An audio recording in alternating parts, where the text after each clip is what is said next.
तहसीलदार शीतल सोलाट यांच्या प्रमुख उपस्थितीत गोपाळकृष्ण गोरक्षण संस्थेत मकर संक्रांती उत्सव साजरा।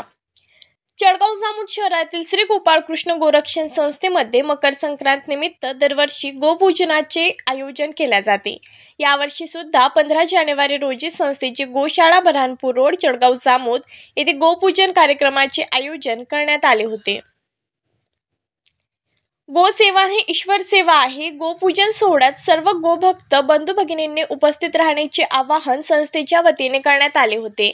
संस्थेच्या अध्यक्षाच्या आवाहनाला प्रतिसाद म्हणून जळगाव शहरातील हजारो गोप्रेमी कार्यक्रमाला उपस्थित होते।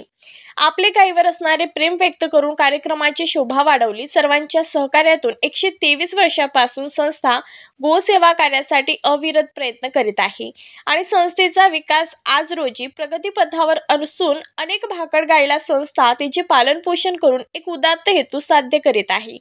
संस्थेच्या मकर संक्रांत सोहळ्यास प्रमुख अतिथी म्हणून जळगाव जामोदच्या तहसीलदार श्रीमती शीतल सोलाट, डॉक्टर सतीश शिरेकार, किसनलालजी केला, नवल भैया, डॉक्टर संदीप वाकेकर, गोमासे महाराज, सीतारामजी गठ्ठाणी, संजय पलन, ज्योती राजपोपट, अनिल जयस्वाल, सचिन देशमुख, श्रीराम भिलके, डॉक्टर प्रियंका मोदी, रूपा पलन, राजाभाऊ कुकाटे याशिवाय संस्थेचे अध्यक्ष सुरेश मोदी, संचालक मंडळ बिहारीलाल अग्रवाल, ओमप्रकाश कांदी, महेंद्र पलन, पूनम भन्साली, गोविंद अग्रवाल, नितेश अग्रवाल, पंकज पलन, परेश भन्साली यांची उपस्थिती होती।